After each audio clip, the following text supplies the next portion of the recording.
Proprio al lavoro e problemi legati all'inflazione sul fronte delle famiglie, noi oggi invece vogliamo occuparci delle imprese. Che cosa chiedono al nuovo governo, che cosa si sarebbero aspettate e non hanno ricevuto dal governo di Draghi. Ripartiamo proprio dai suoi territori, dal profondo Veneto, dove è nata per noi Alessia da Canal. Come pesci in un acquario ci giriamo da su a giù e quello che riusciamo a percepire adesso è un fortissimo clima di incertezza. Abbiamo una visione che non supera il mese e mezzo, 2. I LED dei cancelli elettrici, pedane che servono per fare il freno delle ruote posteriori del passeggino. Giovani, intraprendenti, preoccupatissimi.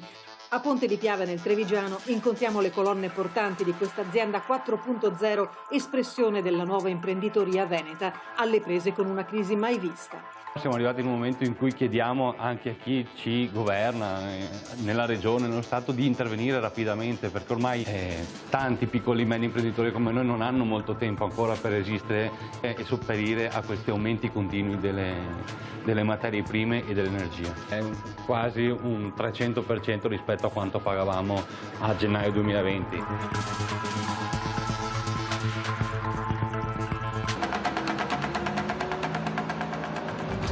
A Fossalta di Piave, nel Veneziano, incontriamo un'azienda che acquisisce gli scarti dai magazzini, come pasta e biscotti, e bilanciandoli ne fa mangime per gli animali. Noi vorremmo far sì che l'economia circolare aiuti anche un po' la ripresa.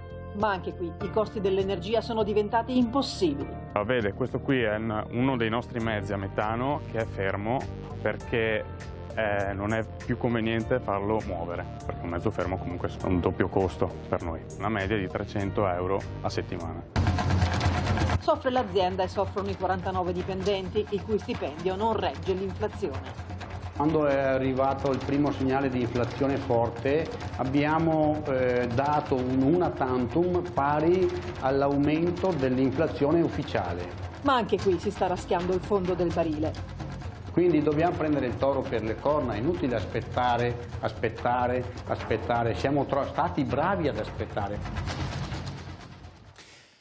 Allora, Elena Donazzan, io vorrei un po' entrare nel merito anche dei programmi, delle proposte che fanno le forze politiche. La sua Fratelli d'Italia finora si è attenuta ad una linea di grande realismo. Noi non vogliamo proporre nulla che non sia effettivamente realizzabile, però delle risposte ai tanti imprenditori che lamentano un caro materie prime, caro energia oramai fuori controllo, bisogna darla. Quale?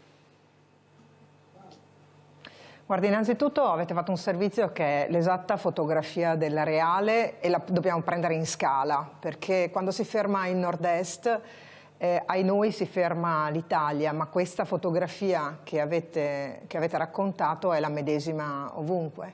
Le imprese oggi sono sottoposte, ma non solo da oggi, guardi, i primi segnali piuttosto rilevanti dell'aumento dei costi energetici datano a settembre-ottobre dell'anno scorso, quindi ben prima della guerra, in un clima che era comunque di una incertezza, è una delle affermazioni che più lei si sentirà ripetere dagli imprenditori. Nessuna impresa può ragionare a 2 o 3 mesi, un'impresa deve ragionare almeno su un programma triennale o quinquennale. Oggi sono costretti a produrre sotto costo. La CGIA di Mestre ci ha dato una fotografia piuttosto drammatica del rischio fallimenti, perché quando un'impresa produce sotto costo e deve fare di tutto per onorare quelle commesse, deve per forza poi fare i conti con il bilancio. E allora alla domanda che cosa Fratelli d'Italia propone? Beh, come il realismo parla innanzitutto di riuscire a ridurre il cuneo fiscale in modo però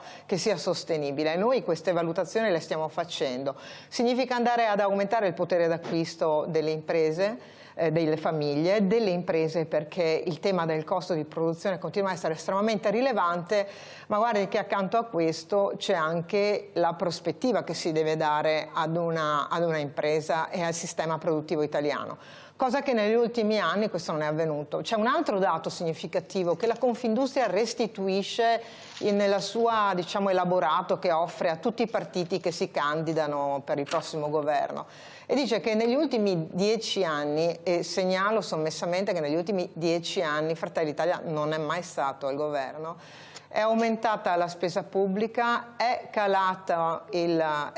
cresciuto ai noi in maniera piuttosto importante il deficit, le imprese hanno subito un rallentamento delle proprie produzioni legato proprio alla impossibilità di fare fronte alle grandi spese. Intervenire sulla leva proposta... fiscale. Le faccio una domanda, perché qua ci sono dei dati che sono molto preoccupanti, no? Che lei citava la CGIA di Mestre, noi ci basiamo sull'Istat, i prezzi dei beni energetici hanno subito degli aumenti considerevoli. Il governo uscente aveva immaginato di andare in Europa e lavorare per un tetto al prezzo del gas, visto che uno dei grandi problemi in questo momento è l'impennata del costo delle materie energetiche collegate al gas. È una battaglia che, se Fratelli d'Italia guiderà il prossimo governo, verrà portata avanti o verrà accantonata? È una cosa che va fatta, siamo anche in ritardo, perché Fratelli d'Italia aveva detto a più riprese, ma se la Francia è riuscita a fare un'operazione di tenuta dei costi energetici, peraltro imponendo un tetto. Questa è un'operazione che non può essere fatta dai singoli stati, perché rappresenterebbe poi peraltro anche una sorta di concorrenza sleale interno alla Eurozona, ma certamente questo